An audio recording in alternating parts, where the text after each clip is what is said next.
Hey there, comic book fans. I almost got comics today. There are actually new comics out this week.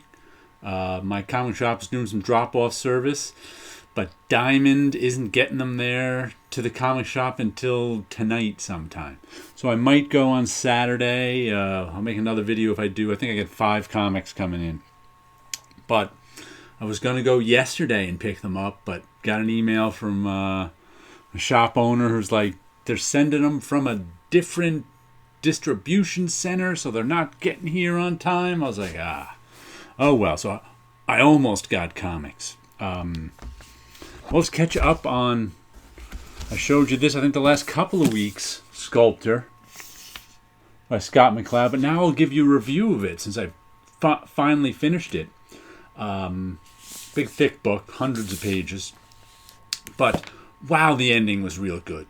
I have to say the first half to 2/3 I had a hard time getting into, only because the 2 lead characters are not that sympathetic. I mean, they're not, I don't know if it's just me who didn't find them that sympathetic. The Sculptor is this guy right here who makes a deal with death that he can sculpt any material with just his hand and his mind, but that means he's only has 200 days to live. He's about 25. So he makes that deal with the devil, and like I said, then he meets this girl who he wants to date. He thinks he's in love with. There are 2 main characters. Both of them are kind of annoying. They're both kind of self-centered, and they're nobody who I'd want to hang out with. Those kind of, just like you're reading about them, you go, I don't know if I really like these 2. But then the back third of it really takes off, and it's just so masterfully done. Like the first 2/3 of it are pretty. I mean, Scott McCloud is a master of the medium, so it's not bad. It's just that I didn't feel that much sympathy for the characters. But man, when it hits that last third and the ending really pays off, it's good stuff. So give Scott McCloud's Sculptor a read sometime. But just remember that it's the back end of it that's really, really, really good. So just keep that in mind when you try to read it. Let me give you a look at the comic that's in my comics I bought for their covers section, my little art section on top of my printer this has been there all week now. It's Curse Words #1, which only came out a few years ago. I bought the first issue and it was okay. Charles Soule and Ryan Brown. It was okay. I kind of enjoyed it, but ended up not going on my pull list. But I really liked this cover. Sometimes when I buy something and it doesn't end up my pull list, it goes in the pile of stuff to be gotten rid of, which I don't really get rid of that often.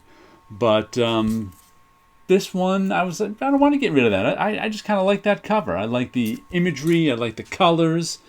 I just think it's kind of cool. So this has been in my section of comics bought only for their covers. All right, what else am I reading?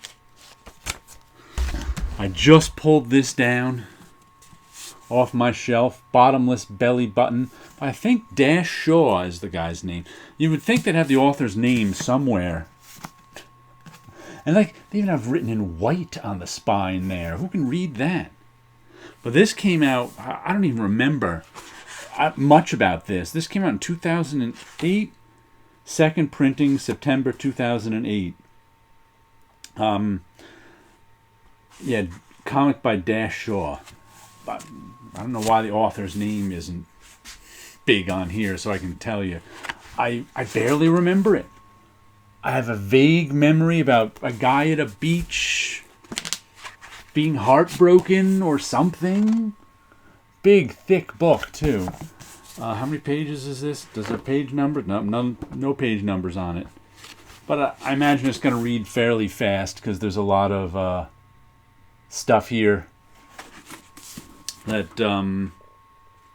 has got just a few panels and words on it. But like I'm gonna check it out.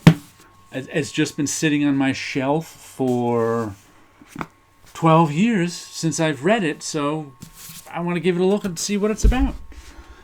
Actually, I got some other stuff today just in the mail too. I bought a bike part, fixing up my bike, and oh man, I have one of these stuck on a rim. I can't get it. This is a rear gear cassette. You all recognize that from the back wheel of a bicycle? Well, you can change them. And when your chain starts to, when you're pedaling and it goes, and your chain slips, this could be bad, the chain could be bad. In my case, this was bad and the chain was bad. I already replaced the chain. I've been waiting on this. We'll replace this in our bicycle. And I also got a new bicycle shirt.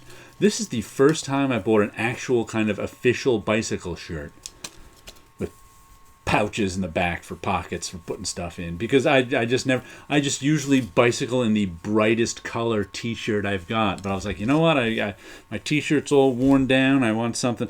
Oh, my t-shirts would ride up and give me the plumber's crack when I'm cycling. So I'm like, an actual cycling shirt. So I got an actual cycling shirt, not one of the really expensive ones, one of the cheap ones. That I'm showing you that just because it came in the mail today. Now let me show you a little art from my art collection. This is a page of The Magician's Apprentice. I can't remember who put that out. IDW or somebody. By Ryan Stegman, who I think has since gone on to do some stuff for Marvel. But there we go. Magician's Apprentice. Is that issue 4, page 2? He's drawn in pencil and blue line. And I just put I must have gotten this 10 years ago. I don't even know. I wish I'd printed out because often I'll print out the eBay page I bought it from, so I know.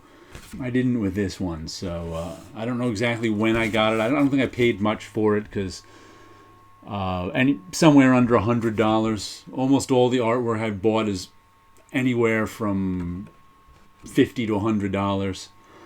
So I picked, and it also came with a print.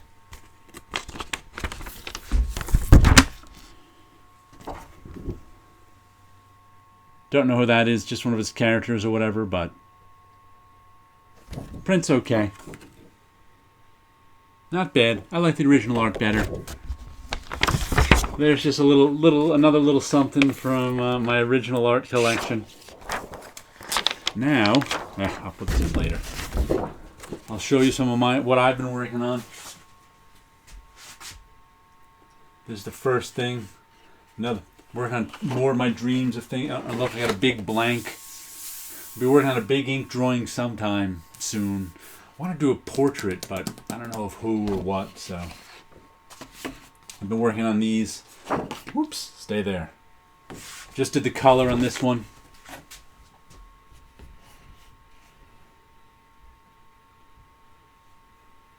Person underneath, person on top. Well, if that can be called a person.